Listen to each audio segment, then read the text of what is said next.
Office से phone, दिमाग खराब हो गया यार, क्यों बुलाया? पता चला दोस्तों ने ही बुलाया है। उसके बाद फार्मर का खेत चेक किया, खेत चेक करने के बाद हम चले गए अच्छे दूसरे फार्मर के पास। वहां जाके देखा हमने, यार उसने बहुत तगड़ा सिस्टम लगा रखा है। मल्टीपल क्रॉपिंग कर रहा था बंदा और बहुत तगड़े तगड़े फीचर्स थे उसके खेत में। देखकर हमने बेर खाए, खूब सारे बेर खाने के बाद हमने उसकी फील्ड को चेक किया। ये थे खूब सारे बेर। उसके बाद फील्ड चेक करने के बाद हमने बेरों को उठाया और हमने जेब में डाला। जेब में डाल के हम खुद के लिए लेके आने लगा। उसके बाद मैंने कपास की फील्ड चेक किया, उसमें लगा था एपिड। उसके बाद फिर से बेरों की फील्ड को चेक किया था। उसके बाद सौंफ का फील्ड चेक किया और वो लगा रहा था पानी, उसमें दिया था 5234। उसके बाद में ये थे चुकंदर के पौधे। चुकंदर के बाद में हमने उसके गेहूं देखे। गेहूं देखने के बाद में फिर से हम जेब में डाले खूब सारी बेर और आगे बढ़े। उसके बाद हमने जीरे का फील्ड चेक किया। जीरे में भी कुछ अच्छी समस्या नहीं थी।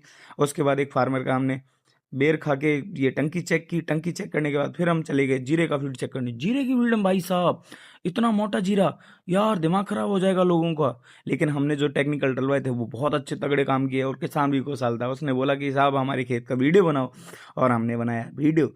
फिर हम अपना शूट करने लगे। बहुत अच्छे से शूट करने के बाद में फिर हम बढ़े आगे, और आगे बढ़ने के बाद में हम चले गए चीकू के फील्ड में। चीकू के फील्ड में देखा फ्लोर ड्रॉपिंग की समस्या थी। हमने दवाई लिख के दी और किसान भी खुशहाल था क्योंकि मेरी दवाइयाँ काम करती हैं। उसके बाद में हम चले गए कुसुम की खेती। ये है केसरी, अमेरिकन केसर। अमेरिकन केसर पर मैंने बनाया वीडियो क्योंकि मेरे को आइडिया पहले से ही था।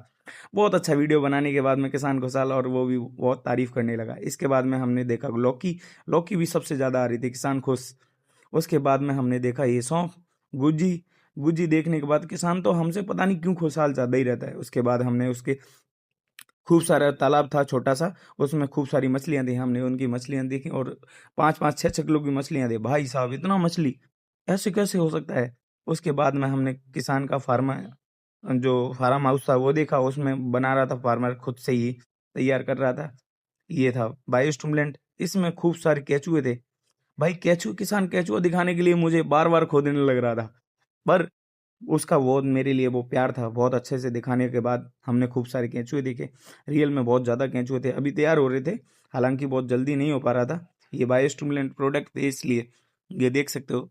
उसके बाद में किसान हमको बोला कि सर और भी चीज़ें हैं, और भी दिखाता हूँ मैं आपको थोड़ा। तो उसने नीचे नीचे दिखाया क्योंकि सर ठंडा मौसम नहीं था। फिर हम उसकी फसल जीरा देखने चले गए। उसके बाद हमने देखा ईसबगोल। और ईसबगोल देखने के बाद भाई साहब क्या ईसबगोल था इनका, क्या जीरा था गजब का। हमने इनको प्रोडक्ट डलवाए थे और रिजल्ट भी बहुत शानदार। उसके बाद हमने देखा इनकी सरसों, जो कि पीली सरसों थी। और भाई साहब इसमें लगा था एफिड मोइला, बहुत तगड़ा वाला। हमने उसका भी वीडियो शूट करके हमने देखा। और किसान किसान मेरे से वीडियो बनवा रहा था और बोल रहा था कि सर